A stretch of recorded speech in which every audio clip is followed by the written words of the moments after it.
Dear students, today I am going to discuss most important topic in your exam point of view, verbs. First of all, you have one question in your mind, what is verb?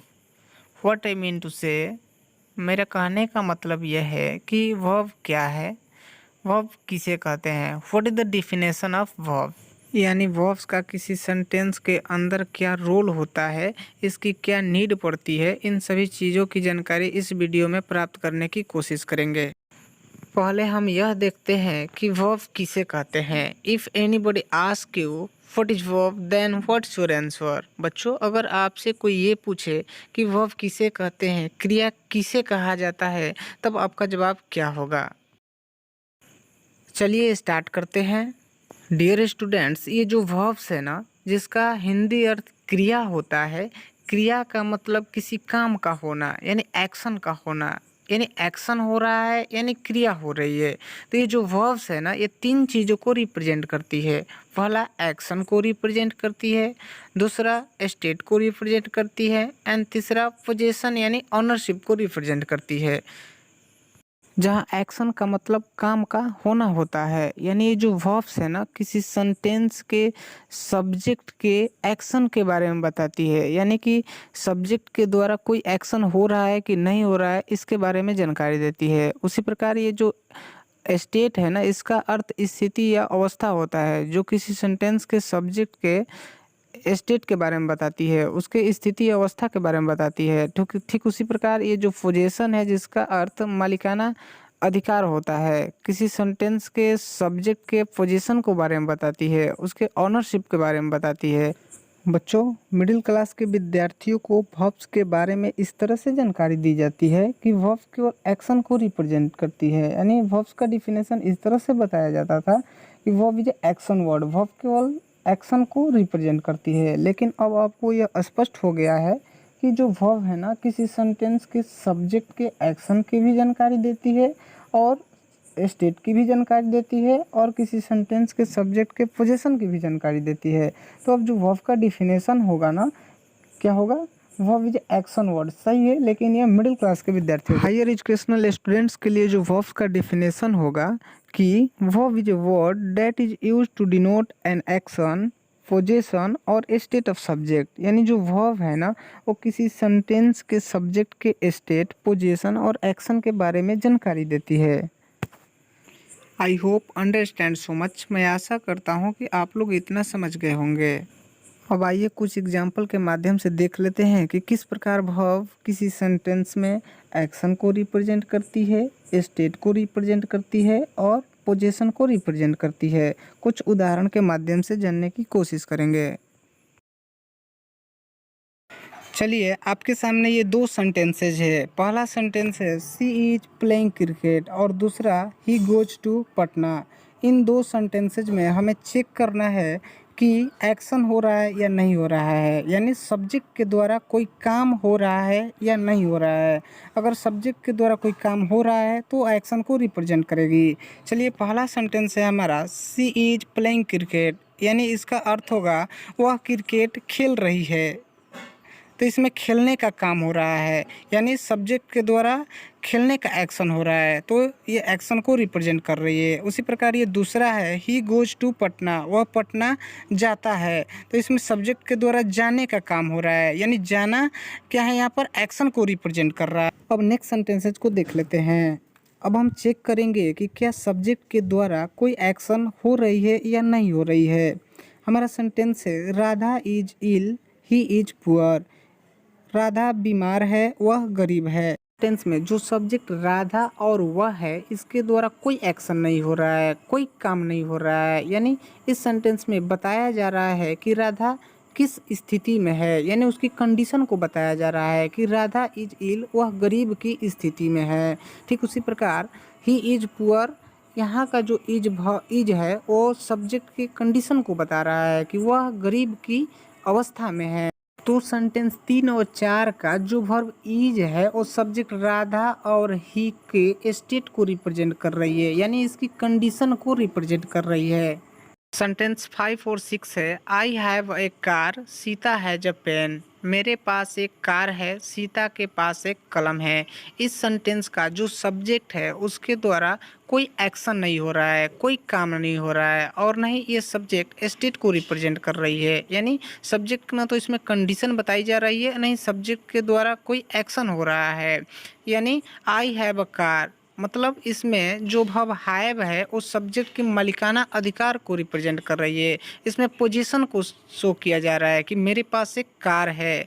उसी प्रकार Sita has a pen, Sita के पास एक pen है यानी कलम है। सीता की पोजीशन बताई जा रही है, मालिकाना अधिकार को इसमें शो किया जा रहा है। इस तरह से आपने देखा कि वर्ब केवल एक्शन को रिप्रेजेंट नहीं करती है, वर्ब किसी सब्जेक्ट के एक्शन, स्टेट और पोजीशन को रिप्रेजेंट करती है। अब हम देखेंगे वर्ब्स के टाइप्स के बारे में कि वर्ब्स के कितने प्रकार होते हैं। डियर स्टूडेंट्स, वर्ब्स को अलग अलग बेसिस पर अलग अलग भागों में डिफाइन किया गया है।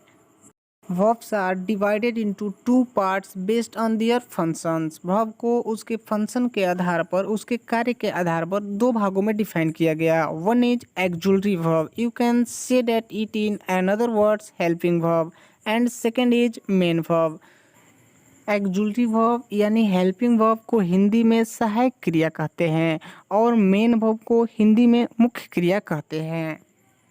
अब हम देखेंगे कि एक्जुलरी वर्ब यानी हेल्पिंग वर्ब के अंतर्गत कौन कौन सी वर्ब को रखा गया है। अभी आपको एक जानकारी के लिए बता दूं कि एक्जुलरी वर्ब के अंतर्गत is, am, was, were, are, have, has, do, does etcetera को रखा गया है। इसके पूरे वर्ब को मॉडल और प्राइमरी एक्जुलरी वर्ब के अंतर्गत पढ़ेंगे। अब आपके सामने क्वेश्चन ये है कि मेन वर्ब को यानी मुख्य क्रिया को कैसे पहचानेंगे। तो जिस हिंदी वर्ब के अंत में ना रहता है तो वह मुख्य क्रिया होती है। जैसे टहलना, बोलना, दौड़ना, पढ़ना, लिखना, इस सभी वर्ब के अंत में ना लगा हुआ है, ये सभी मेन वर्ब है। इसके दो एक्सेप्शन है, पटना और सपना। चूँकि इस वर्ड के अंत में ना लगा हुआ है लेकिन ये दोनों नाउन है, अतः ये मेन वर्ब नहीं हो सकती है। ये दो अपवाद है।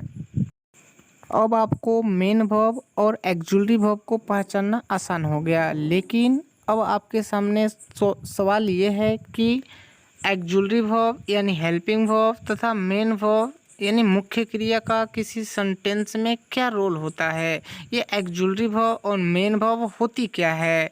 तो मैं बता दूं कि एक्जुलरी वर्ब यानी हेल्पिंग वर्ब वह वर्ब होती है जो किसी सेंटेंस के टाइम ऑफ एक्शन को बताती है कि यानी सब्जेक्ट के द्वारा एक्शन कब हो रहा है, प्रेजेंट में हो रहा है या पास्ट में हो रहा है या फ्यूचर में हो रहा है। और मेन वर्ब वह वर्ब होती है जो किसी सेंटेंस में सब्जेक्ट के द्वारा हो रहे एक्शन को बताती है। अंडरस्टैंड्स? चलिए इन सभी बातों को उदाहरण के माध्यम से समझने की कोशिश करते हैं। She is writing a letter, she was writing a letter, she will be writing a letter. इन तीनों सेंटेंसेज में जो हमारा राइटिंग है ये मेन वर्ब है, क्योंकि मेन वर्ब का काम सब्जेक्ट के द्वारा किसी एक्शन का होना, तो इसमें सब्जेक्ट के द्वारा राइटिंग यानी लिखने का काम हो रहा है, यानी एक्शन को डिनोट कर रहा है। उसी प्रकार इज, वाज और विल बी जो है हमारे टाइम ऑफ एक्शन को बता रहा है कि सब्जेक्ट के द्वारा जो काम हो रहा है लिखने का वो कब हो रहा है, प्रेजेंट में हो रहा है, पास्ट में हो रहा है या फ्यूचर में हो रहा है। तो मैं बता दूं इज जो है वो प्रेजेंट की बातों को बताता है, वाज पास्ट की बातों को बताता है और विल बी फ्यूचर के समय को बताता है। तो पहला सेंटेंस है वो प्रेजेंट में पत्र लिखा जा रहा है सब्जेक्ट के द्वारा, और जो दूसरा सेंटेंस है वो पास्ट में सब्जेक्ट के द्वारा पत्र लिखा जा रहा है। और तीसरा सेंटेंस है विल बी जो वर्ब लगा है यह बताता है कि सब्जेक्ट के द्वारा कोई जो एक्शन हो रहा है पत्र लिखने का वो फ्यूचर में होने वाला है। लेट मी इन्फॉर्म यू, मैं आपको सूचित कर देना चाहता हूँ कि जो वर्ब इज, एम, आर है वो प्रेजेंट में हो रहे काम को बताती है। उसी प्रकार जो वर्ब वाज और वेयर है वो पास्ट में हो चुके बातों को बताती है, यानी जो काम हो चुका है उसको बताने के लिए वर्ब वाज और वर का प्रयोग किया जाता है। ठीक उसी प्रकार विल बी और शैल बी जो वर्ब है ये फ्यूचर में होने वाले काम को बताती है। तो अब ये आप लोगों को स्पष्ट हो गया है कि जो पहला सेंटेंस है सी इज राइटिंग अ लेटर, यानी जो सब्जेक्ट के द्वारा पत्र लिखने का एक्शन हो रहा है वो प्रेजेंट टाइम में हो रहा है। उसी प्रकार she was writing a letter यानी कि सब्जेक्ट के द्वारा जो एक्शन हो रहा है पत्र लिखने का वो पास्ट टाइम में हो रहा है। उसी प्रकार she will be writing a letter, यानी जो सब्जेक्ट सी के द्वारा जो पत्र लिखने का एक्शन हो रहा है वो फ्यूचर में होने वाला है। मुझे उम्मीद है कि अब आप लोगों को ये स्पष्ट हो गया होगा कि किस प्रकार मेन वर्ब किसी सेंटेंस में एक्शन को बताती है और किस प्रकार ऑक्सिलरी वर्ब यानी हेल्पिंग वर्ब किसी सेंटेंस में टाइम ऑफ एक्शन को बताती है।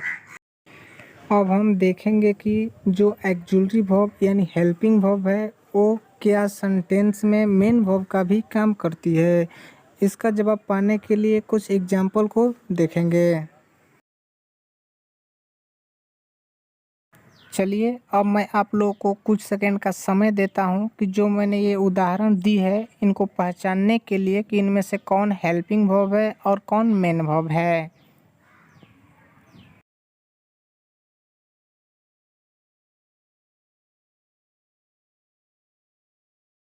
चलिए अब आप लोग पहचान लिए होंगे कि इन सेंटेंस में कौन हेल्पिंग वर्ब है और कौन मेन वर्ब है। अब मैं आप लोगों को बताता हूँ। जो पहला सेंटेंस है ही इज ए बॉय, इसमें जो इज है इसे आप लोगों ने हेल्पिंग वर्ब पहचाना होगा। उसी प्रकार ये जो दूसरा वर्ब है इज और प्लेइंग, इसमें दूसरा सेंटेंस में जो इज है और जो प्लेइंग है तो इज हेल्पिंग वर्ब और प्लेइंग मेन वर्ब। और उसी प्रकार ये जो तीसरा है इसमें डू हेल्पिंग वर्ब और गो मेन वर्ब। चौथा डिड हेल्पिंग वर्ब आपने माना होगा और वर्क को मेन वर्ब माना होगा। अब आइए अगला देख लेते हैं। यू हैव अ कार, इसमें आपने हैव को हेल्पिंग वर्ब माना होगा। और you have bought a car, इसमें आप लोग हैव को हेल्पिंग वर्ब और बाउट को मेन वर्ब माना होगा। लेकिन आइए जानते हैं कि इन वर्ब की क्या सच्चाई है। लेकिन मैं आपसे ये कहूँ कि जो हमारा पहला सेंटेंस है ही इज अ प्लेइंग, इसमें जो वर्ब इज है वो मेन वर्ब है तो क्या होगा। उसी प्रकार जो ये दूसरा सेंटेंस है ही इज प्लेइंग क्रिकेट, इसको पेंडिंग में रखते हैं। I do not go to Patna, इसको भी पेंडिंग में रखते हैं। I did not the work, इसमें आपने डिड को हेल्पिंग वर्ब माना होगा। लेकिन मैं कहूँ कि यहाँ का जो डिड है वो हेल्पिंग वर्ब नहीं है तो क्या होगा। यू हैव अ कार, यहाँ का जो वर्ब हैव है इसे आप लोगों ने हेल्पिंग वर्ब माना होगा। लेकिन मैं ये कहूँ कि ये गलत है तो क्या होगा। उसी प्रकार you have bought a car, इसको भी अभी हम पेंडिंग में रखते हैं। इन सभी सेंटेंसेज में कौन रियल हेल्पिंग वर्ब है और कौन रियल मेन वर्ब है, इसको पहचानने के लिए कुछ नोट को देखते हैं। अगर किसी सेंटेंस में केवल हेल्पिंग वर्ब हो, मेन वर्ब नहीं हो तो उस संदर्भ में हेल्पिंग वर्ब ही मेन वर्ब का काम करता है। पहला सेंटेंस में इज हेल्पिंग वर्ब है लेकिन इस सेंटेंस में मेन वर्ब नहीं है, तो यह इज जो है हेल्पिंग वर्ब यह मेन वर्ब का काम करेगा। और दूसरा इज हेल्पिंग वर्ब और प्लेइंग मेन वर्ब सही है। उसी प्रकार तीसरा डू हेल्पिंग वर्ब और गो मेन वर्ब सही है। चौथे सेंटेंस को कुछ देर के बाद देखेंगे। और पांचवा जो है यू हैव अ कार, यहाँ का जो हैव है वो मेन वर्ब का काम कर रहा है क्योंकि इसमें मेन वर्ब नहीं है। चूँकि हैव हेल्पिंग वर्ब है लेकिन मेन वर्ब नहीं होने के कारण ये मेन वर्ब का काम करेगा। उसी प्रकार you have bought a car, यहाँ का हैव हेल्पिंग वर्ब है और बाउट मेन वर्ब है जो कि सही है। चलिए चौथे सेंटेंस को देख लेते हैं। इसको जानने से पहले कि कौन हेल्पिंग वर्ब है कौन मेन वर्ब है, एक नोट को देखते हैं। यदि किसी वर्ड के पहले आर्टिकल आ जाए तो वह नाउन बन जाता है। चूँकि चौथे सेंटेंस में वर्क के पहले द आया है तो वर्क यहाँ वर्ब नहीं है, यह नाउन है। तो यह स्पष्ट हो गया कि जो डीड है वह हेल्पिंग वर्ब नहीं मेन वर्ब का काम कर रहा है। डियर स्टूडेंट्स, अब ये आप लोगों को स्पष्ट हो गया होगा कि एक्जुलरी वर्ब यानी हेल्पिंग वर्ब मेन वर्ब का भी काम करती है। एक्जुलरी वर्ब यानी हेल्पिंग वर्ब को भी प्रयोग और दृष्टि के आधार पर दो भागों में बांटा गया। One is primary auxiliary verb and second is model auxiliary verb. बच्चों, प्राइमरी एक्जुलरी वर्ब क्या होती है और इसका सेंटेंस में किस तरह का रोल होता है और इनका यूज कैसे किया जाता है, उसी प्रकार मॉडल एक्जुलरी वर्ब क्या होती है और इसकी सेंटेंस में क्या नीड पड़ती है और इसके अंतर्गत आने वाली वर्ब का यूज कैसे किया जाता है। अगर इसकी आपको सेपरेट वीडियो चाहिए तो कमेंट में हमें ज़रूर बताएं। साथ ही अगर आपको यह मेरी वीडियो पसंद आई हो तो आप मेरे इस चैनल को सब्सक्राइब करें, लाइक कमेंट और शेयर करें। Thanks for watching the video. धन्यवाद।